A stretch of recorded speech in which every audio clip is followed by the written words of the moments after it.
Sometimes life just hands you a situation that makes absolutely no sense. A moment so bizarre it feels like a bad movie, but it was real. And the problem was the two guys starring in this awful movie who aimed a gun at me in broad daylight right there on my own quiet street. They had no idea I wasn't just some suburban dad. They didn't know the man they were aiming at had spent 10 years of his life as a Navy SEAL, trained to end fights before they even start, trained to see things they couldn't possibly imagine. That's where this story really begins. I had moved into Shadow Creek Estates just to have peace, pure and simple. After a decade overseas, running missions, jumping out of planes, the only thing I wanted was quiet mornings, clean air, and enough space to finally hear myself think. I bought a perfectly maintained, unassuming home. What I didn't expect was the HOA, the Homeowners Association, thinking they were running a military base, especially their president, a woman named Brenda Vance. Brenda wasn't just strict, she was obsessive, a true micromanager with a clipboard and a deep thirst for control. Everything had to meet her impossible, arbitrary standard. The shade of beige on your siding, the specific brand of mailbox, even the exact blade height of the grass.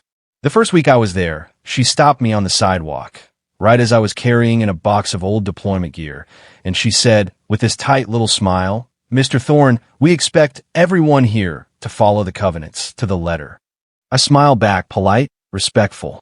"Ma'am," I told her, "I've spent most of my life following rules far more important than yours. I'll be fine." She did not like that. That small moment of non-subservience, that tiny ripple of confidence, it marked me. From that moment on, I was the target. First came the ridiculous citations, unauthorized exterior storage of recreational equipment. They called my pressure washer non-compliant window treatment visibility, because I hadn't yet put up the blackout blinds I intended to. Then came the routine inspections from her so-called Shadow Creek Security Division.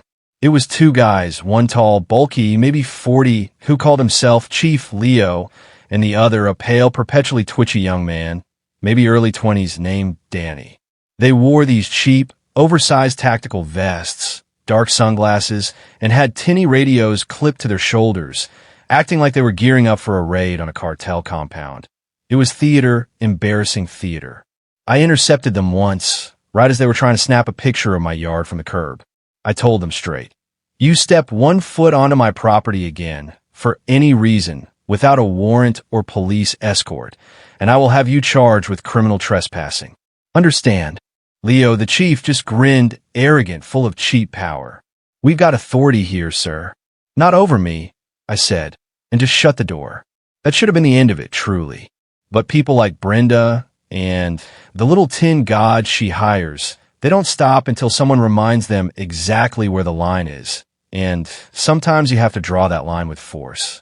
It was a Tuesday, late afternoon, maybe 4:30 p.m. The asphalt was still shimmering hot enough to cook an egg. I was walking back from my friend's house about 2 blocks away, just enjoying the quiet suburbia I had paid so much for. The neighborhood was perfectly tranquil. A few kids' scooters tipped over on the lawns, the gentle hiss of a sprinkler system cutting through the heat. Then a black Ford F-150, lifted and aggressive, rolled up fast, cutting diagonally across the curb and blocking my path completely. I didn't flinch. Trust me, I've seen far worse ways to die or be detained. The doors flew open instantly. Leo jumped out on one side, Danny on the other, both decked out in their ridiculous security vests, looking like they were ready to secure an oil rig. "Afternoon, Mr. Thorne," Leo called out, his voice dripping with smug, unwarranted superiority. "We've had reports you're still violating property code regarding your shed placement. Got a minute to discuss compliance?" "Not today, Chief," I said, trying to brush past him, keeping my eyes neutral, my body language dismissive. He stepped directly into my space. The other one, Danny, the twitchy kid, suddenly rested his hand on his holster, and that's when I saw it. A real gun. Not an airsoft pistol, not plastic, but a cold, heavy piece of steel, definitely a Glock 17, likely stolen or illegally acquired, resting in an open carry holster. "Don't move," Danny barked, his voice thin, high-pitched, and trembling. "We just need to ask a few questions, sir." My hands, without conscious thought, slid casually behind my back, both wrapping around the grip of the compact SIG P320 I carried daily, tucked legally under my shirt. Loaded, chambered, always ready. I kept my tone perfectly even, perfectly calm. I was talking to the adrenaline now, not the kid. You are not law enforcement. You have exactly 3 seconds to move your hand off that weapon and step away from me. They didn't. In fact, Danny's thumb flipped the retention strap, and the barrel pointed straight at my chest. In that frozen, silent second, the sound of the sprinklers suddenly impossibly loud. The world went quiet. My stance subtly shifted, weight perfectly balanced, breathing steady, slow, almost imperceptible. I wasn't angry. Anger is inefficient. I was hyper-focused. They thought they were about to intimidate some clueless homeowner into paying a fine. They had zero concept that they had just drawn down on a guy whose job description literally included neutralizing threats precisely like them. "Look," I said, hands still behind my back, fingertips tight on the SIG's grip. My voice was low, controlled, almost a whisper, a sound that always meant danger in the field. "We don't need this to get ugly. Drop the weapon, walk away, and no one gets hurt." Leo, the big one, flashed that cocky, cheap grin. "You think this street's yours, Thorne? You've been warned. HOA rules apply to everyone." Danny, standing beside him, was shaking visibly, the muzzle of the Glock dancing slightly. He was scared, and a scared kid with a gun and a false sense of authority is the most dangerous kind of mess. "I'm not breaking any rule you can legally enforce," I stated clearly. "And you two aren't real police. Take that toy badge off before you catch a felony charge for impersonation." Leo took another step toward me, the gravel crunching under his knockoff tactical boots. "We're authorized by the president herself, Vance," he sneered, puffing out his chest. "You've been ignoring fines, ignoring warnings. That ends today. By threatening citizens in the street?" I asked, my tone flat, devoid of emotion. "That's not enforcement, Leo. That's just criminal stupidity." Danny cut in, voice strained. "We can do this the easy way or the hard way, Mr. Thorne. Trust me," I warned, locking eyes with him, keeping my breathing even. "You really, really don't want the hard way." I reiterated, "Drop the gun. Walk away. Now." Leo scoffed. "He's bluffing. Look at him, hands behind his back like he's terrified." He was right about the stance, relaxed, open target posture, but he had no idea what those hands were doing, the muscle memory firing in my forearms. My finger brushed the trigger guard, the motion rehearsed literally thousands of times in places far worse than Shadow Creek. And then Danny jerked his arm up, a reckless, tiny half-second of motion. Maybe a twitch, maybe fear, maybe he was going to pull the trigger. But instinct doesn't ask questions. Instinct takes over. 3 shots cracked through the quiet suburbia. 3 distinct, sharp reports that sounded impossibly loud against the suburban silence. The first round caught Danny high on the shoulder, spinning him sideways, breaking his balance. The second struck his thigh, dropping him instantly onto the asphalt in a collapsing heap. The third was aimed at the gun itself, shattering the weapon in his grasp, sending pieces of steel and polymer flying. He fell back, gasping but alive. Finished. Leo froze for one full, agonizing half-second before his adrenaline kicked in and he stupidly charged. Big mistake. Huge. I sidestepped his clumsy rush, grabbed his wrist, twisted, and drove my elbow straight into his ribs hard, sharp. Once. Twice. He let out a choked scream, tried to push away, but I maintained pressure, pivoted, and slammed his entire heavy weight down onto the curb. The sickening, hollow sound that followed was unmistakable, bone giving way, a wet crunch. "Stay down," I ordered, my voice back to its normal speaking volume, calm. "Don't move." He couldn't. He was done, pinned under his own weight, ribs likely splintered, gasping for air like a dying fish.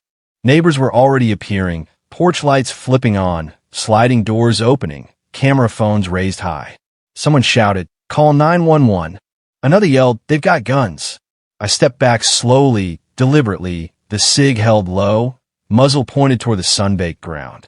"Weapon secure," I announced loudly, clearly, for everyone to hear. "Self-defense." They pulled first. Leo moaned, clutching his side beside his partner, who was bleeding but conscious, whimpering. "We were just doing our job," Leo rasped. "Yeah," I said, holstering the weapon, my hands now completely empty and raised, waiting. "Impersonating officers isn't a job, Leo. It's a crime." The siren started wailing in the distance, growing louder, closer. For me, the fight was over. For them, it was just beginning.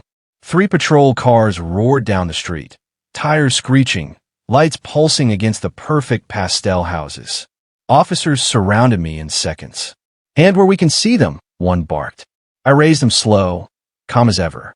"Weapons holstered, licensed, and safe," I said. 2 suspects down, 1 armed, 1 restrained. They're not law enforcement. The first officer, a young deputy, approached, expertly sweeping my SIG from its holster and handing it to his partner. They cuffed me, standard procedure, no drama. I just stood there quietly while paramedics swarmed the 2 pathetic figures on the ground. Leo was curled near the curb, making broken, shallow sounds with every breath. Danny, the gunman, was already being loaded onto a stretcher. He kept groaning something about Brenda sending them. She promised a bonus. Sheriff Donnelly, an older man with the kind of experience that sees through chaos instantly, arrived a few minutes later. He studied the scene, then looked at me. "You the homeowner?" "Yes, Sheriff." They confronted me at gunpoint, claimed they were enforcing some HOA rule about my shed. He glanced at the vests, the pathetic plastic security badges. "They're wearing fake badges." "Exactly. And if I hadn't fired, Sheriff, one of us wouldn't be standing here right now." Donnelly nodded slowly, already processing the room, the neighbors, the evidence. "We'll verify your permit, son, but it looks clean." While the medics loaded the suspects, I noticed Leo wince, biting back a scream, as they lifted him. "He's got at least 3 broken ribs," one paramedic said grimly. "Possible lung puncture." Good. He'd live. But he'd definitely remember this day. Sheriff Donnelly motioned me aside, his voice low.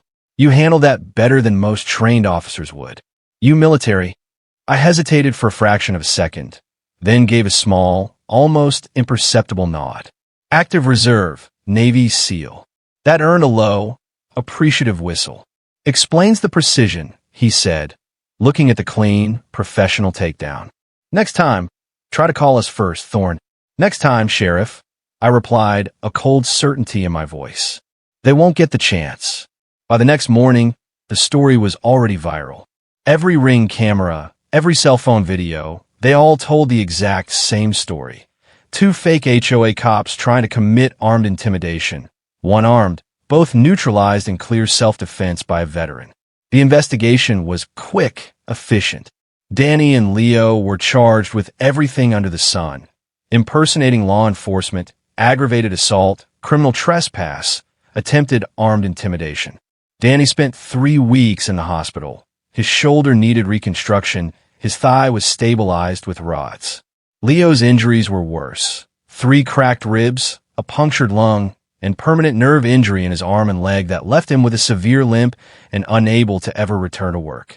During questioning, both of them instantly rolled over on Brenda Vance, the HOA president. They confessed that she had promised them a large bonus, a cut of the fine money she'd been generating, for scaring me into compliance, essentially forcing me to move the shed she hated. It turned out she'd been using her position to bully dozens of homeowners who refused to pay her bogus, manufactured fines. The district attorney filed conspiracy and solicitation charges against her immediately. She resigned in disgrace before the first court date, probably weeping into her perfectly organized file folders. The news came in 2 months later. Danny, the actual gunman, received 7 years in state prison and a massive fine on top of his medical bills.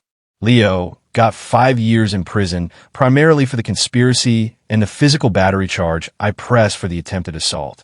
And Brenda Vance, the little tyrant who hired them, the true puppet master, she was charged with conspiracy, solicitation, abuse of authority, and racketeering. She received 2 years in county jail, a whopping $75,000 in fines, and was permanently, legally banned from serving on any homeowner association board for life. When Sheriff Donnelly came by later to hand me the official police report, signed, sealed, and delivered, he actually smirked a little. "You're clear, Thorne," he said. "Completely justified use of force." "Good," I replied, glancing toward the curb where it all happened, where the chalk outlines had long since been washed away. Maybe next time she'll think twice before hiring thugs to do her dirty work. The sheriff chuckled, a genuine, hearty laugh. "Word is, half the HOA just resigned in protest or shame. Seems like you cleaned up the neighborhood a little more thoroughly than intended. What do you think, folks? Was that justice? Was it too much? Or was it just me doing what any man, especially a highly trained one, would do when his life is threatened on his own street by criminals masquerading as authority? Tell me in the comments below.